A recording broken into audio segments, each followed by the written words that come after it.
There is one that is out of freaking left field right now that is coming up that has one, two, and potentially three really good teams of the four FBS teams in the entire state. And that state would be Indiana?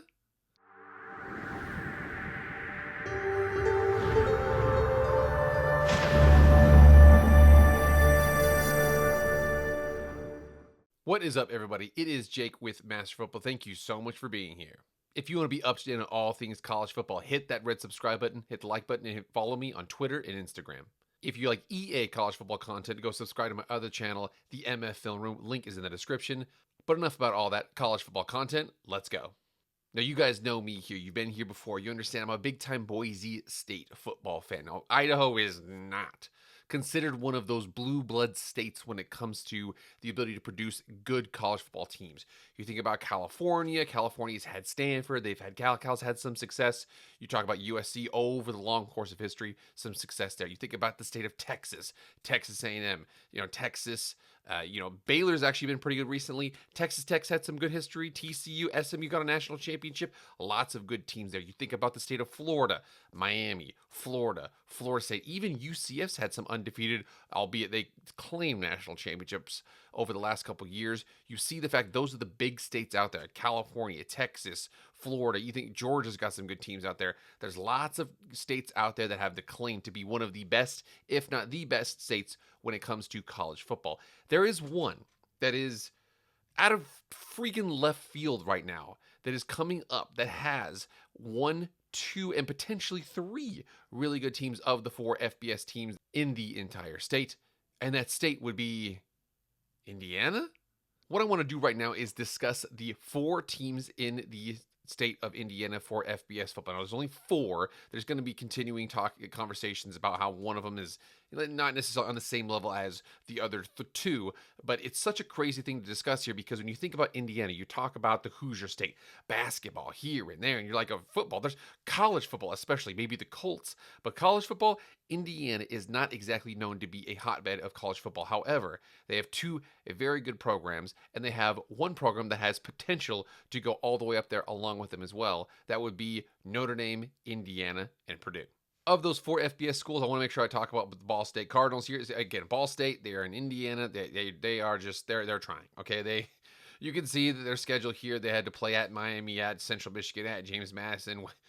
They lost at Vanderbilt. They had a lot of close games here, but still, they're just not on the same level as those other teams. Now, I want to make sure we can still bring them up because we're talking about the entire state here. But again, Ball State, not on the same level as the other schools. Speaking of the other schools, we saw two of them playing in a CFB game recently. Now, of all the things, this game was on the Friday, and everybody watched this game, and they saw the fact that it was very, very clear that Notre Dame was at one point up 20-0. They were a very clear dominant team in this game as opposed to Indiana. But the crazy thing about this is after looking at the other games, Indiana lost by the least amount of points in all those CFP games. So Indiana was holding their own, but Notre Dame doing what they do right now. A lot of people are saying, oh yeah, well, Brian Kelly, he leaves. He was the best thing that ever happened to Notre Dame. They're probably going to fall off. Marcus Freeman has done a fantastic job with this squad. Again, after a very, very weird loss to Northern Illinois early in the season, a lot of people are saying, oh yeah, well, they're not going to continue this thing on. And they just continued it on. Now, Notre Dame, if those of you who don't know, because they're not in a conference, they're never capable of getting a first round bye into the college football playoff. They have to be an at-large bid. The max they can seek is that 5 seed. So with them, what they're doing right here, they play their first game at home. They host Indiana, and they beat up their in-state brethren here 27-17. Like I said, at one point they were up 20-0. And now Notre Dame, the old fighting Irish, are continuing on in the CFP to the quarterfinals. And when you look at their matchup here, it's with Georgia. Now, the vaunted Georgia Bulldogs. So they've only really lost to, they lost to, Alabama, and then a very weird loss to Ole Miss early on in the season. But thinking about this game right here, the Georgia Bulldogs, they are currently, according to Vegas, a 2-point favorite. But you look down below and it's like, okay, well, according to ESPN Analytics, it looks like that, Notre Dame is favored. I don't know whether or not this information is current in that ESPN Analytics or whether or not it is not. But checking out this very, very crucial piece of information, Georgia's going to be kind of limping into this game.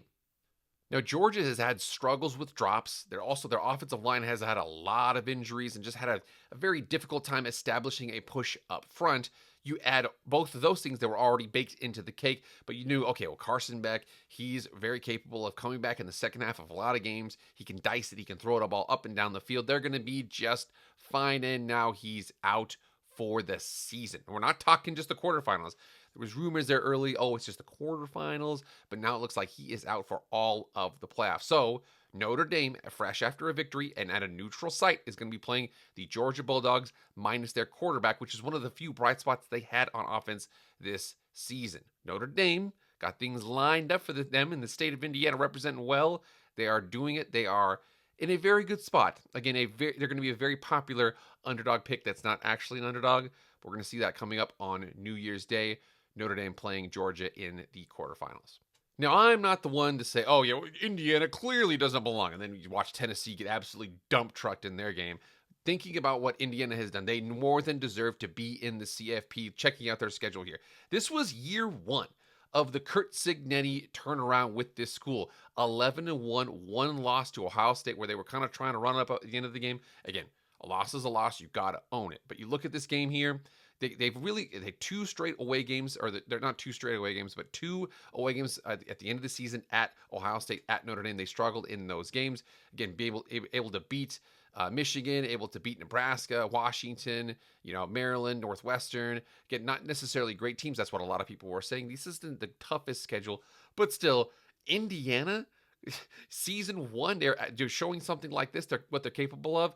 Indiana and Curt Cignetti, the hire from James Madison, they're doing a good job, because I'll tell you, all you got to do to find out whether or not Curt Cignetti is good is just Google him.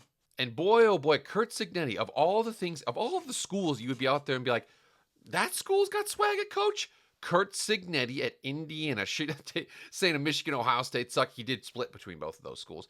But he is absolutely just the swaggiest coach at Indiana football that you've ever seen, considering the fact that there's never been swaggy coaches in Indiana football. Okay, you can maybe say Lee Corso all the way back in the day. That's one you could probably say there.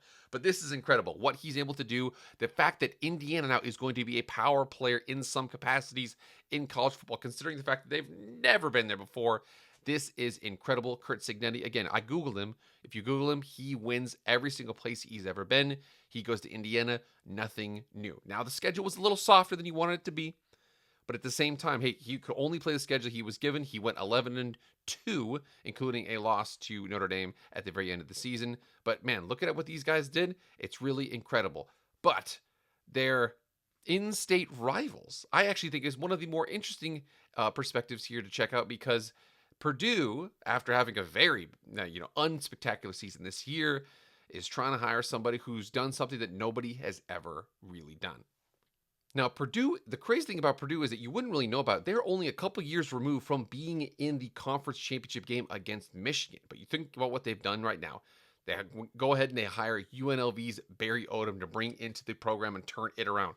Now, I know that you guys are saying, oh, yeah, well, Barry Odom, he was at Missouri before. He didn't really do necessarily that great. I'll tell you one thing. What he did at UNLV, considering what UNLV is to college football, it is truly astounding, the turnaround that he was capable of, considering the fact that what type of a culture he was walking into and what he produced from it. Now, I mentioned before he went to Missouri, didn't have the success that he wanted to have there. Went 4-8 in his first year, then 7-6, 8-5, and then 6-6. Kind of hovered around that middle territory, didn't really get what he wanted to get out there. Goes to UNLV in 2023 and 2024. As you see those two light blues right there. Goes to the conference championship, hosted one time in 2023, and then visits Boise State in 2024. 2 consecutive conference championship appearances for the UNLV Runnin' Rebels. Again, 9-5 his first season, and then 10-3 he left before his bowl game with the school. But you think about that, you're like, okay, 19-8, that's pretty good. 70% of your games is shocking when it comes to UNLV, who is one of the worst football programs in all of FBS history. So here's the all-time winning record for a minimum of 100 games of all of the FBS schools. At the top, you can see Ohio State there with a 735, and then Alabama, Michigan, Notre Dame, Boise State, Oklahoma, Texas, USC. You'll see all those top schools there. In the middle, you'll see, your Toledos, you'll see your North Texases, your Kentuckys. Check out here. All the way at the bottom is FIU, which is 341 winning percentage. They're at 135. All the way up there at 128, 415 winning percentage 270, 380, 2 and 4. That was the type of school that Barry Odom was able to go into and turn around, build a culture of winning where there absolutely positively was not one. He steps into Purdue, which might have some, educational limitations in what they can do recruiting, but what they're able to do, they had 3-2-6, they had the go-go offense at their UNLV. He is an innovator. He's willing to embrace new things in college football. If he can bring that to Purdue, we may see a situation in which there's Notre Dame. Marcus Freeman's doing good out there with him. We have Kurt Cignetti, Indiana, adding swag where there previously never was swag. And then we have Barry Odom, who's capable of turning around UNLV. Who knows what he can do with a school that actually cares, like Purdue and that Big Ten conference payout. This is shaping up to be one of the more underrated states when it comes to college football, the state of Indiana, the Hoosier State. I can't believe we're talking about the state of Indiana when it comes to college football royalty. Now, again, is this the state of Texas? Is the state of Florida? No. But it is way up there with considering the fact that Notre Dame doing well in the CFP right now, playing against a very banged up Georgia team. We got Indiana just coming off fresh there, 11-1. Oh, whoopity-doo, 11-1 schedule for them. And then you also have Purdue hiring Barry Odom. The miracle worker at UNLV comes over to a school that really likes to invest into their football program. The state of Indiana. I cannot believe that they are a player in the world of college football, but you saw the fact that they played this last week. Indiana and Notre Dame. Notre Dame plays Georgia this next week as well. The state of Indiana, you got to pay attention, not just basketball, but football too. All right, guys, get in the comments. What do you guys think about that? I'm really interested to see what Barry Odom can do. Again, I'm really glad that he's no longer in the Mountain West. Okay, he's UNLV is one of those schools where they're centrally located. They can bring in a lot of recruits. They got a lot of things going for them. I'm really glad that that's the direction that he's out of the conference there because he's a solid coach.